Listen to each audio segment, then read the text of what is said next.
대구 집값이 충격이라 설마 했는데 이런 일이 어떤 일이 벌어졌을까요?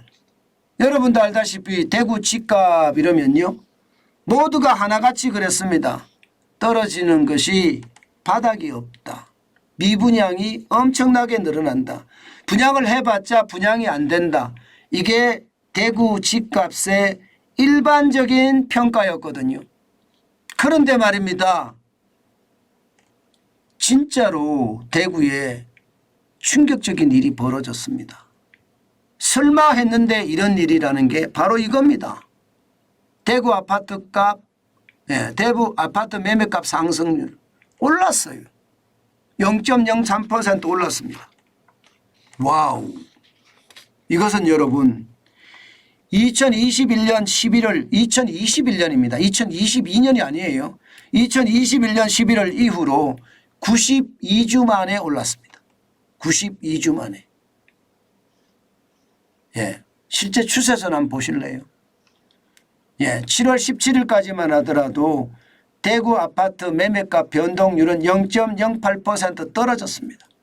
7월 31일에도 0.02% 떨어졌고요. 그런데 지난주 8월 7일에 0.03%가 오르고 말았습니다.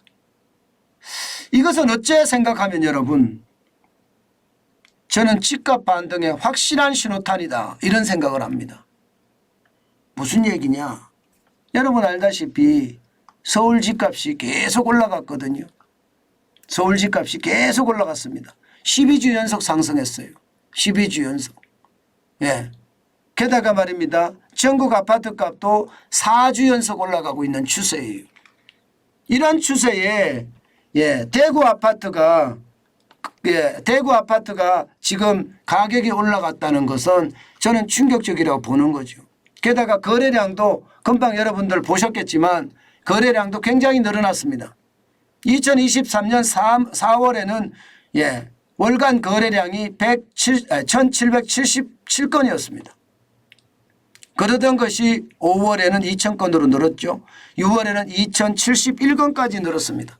자, 서울 아파트니 전국 아파트가 올라가는 과정에 대구 아파트가 최악이라고 이야기했는데 그 최악을 딛고 대구 아파트도 올라가고 있다는 사실은 결국 말입니다.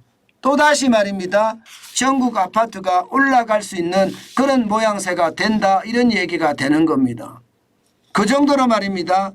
미분양의 무덤이라고 이야기했던 대구 아파트가 지금 상승으로 돌아섰다는 것은 시장에 의미하는 바가 굉장히 크다고 봅니다. 이제는요 전국의 광역 지자체 중에 말입니다. 이제는 다 올라간다고 이야기할 수 있잖아요. 게다가 지역까지도 올라가겠다 이런 생각을 할 수밖에 없습니다. 대전도 말입니다. 4주 연속 매매 가격이 상승을 했고요. 충북이나 충남도 최근에 들어서서 이게 상승세로 돌아섰습니다. 경북도 마찬가지고요. 울산도 마찬가지입니다. 울산도 지금 14개월 만에 다시 상승세로 돌아섰습니다. 저는 이것이요 결국 집값의 상승 모양이 나오지 않을까 그런 생각도 해봅니다. 제가 여러분들에게 말씀드릴 때 가장 중요한 게 주택담보대출의 상승률인데 지금 은행권에 보면 가계대출 증가율이 7월 달에도 6조가 늘어났거든요. 6조. 그런데 6조가 늘어난 게 말입니다. 전부 다 주담대예요. 주택담보대출입니다. 게다가 규모 면에서 보면 1068조 1000억 원이거든요. 역대 최대입니다. 사상 최고치입니다. 지금 은행권만 이렇잖아요. 제2금융권으로 가면 어떨까요? 보험권까지 다 합쳐서 가면 어떨까요? 제가 봐서는 카드사나 다 합치면 지금 가계대출이 말입니다. 또 2분기에 사상 최대가 나오지 않을까 싶습니다. 결국 말입니다. 설마 했던 일이 결국 대구에서도 터졌다. 이 말은요. 집값이 올라가기 시작을 했다. 이런 뜻입니다. 물론 저는 지금도 이게 올라가기는 올라갈 거다. 그러나 과거처럼 폭등하거나 급등하는 사례로 나타나지는 않을 거다. 저는 그렇게 생각합니다. 이자가 그만큼 높기 때문에 이게 버티기가 쉽지 않을 거예요. 결국 말입니다. 예, 이자가 계속 올라가는 그 틈머리에는요 반드시 경기 침체가 오거든요. 그 경기 침체를 감안해 본다면 집값도 결국은 떨어질 수밖에 없다는 게 지금까지 전망이라고 볼 수 있습니다. 그러나 현재는 상황이 다르다.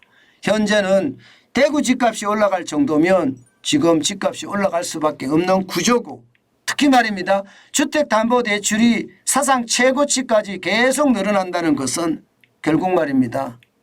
집값의 상황이 더 나빠진다.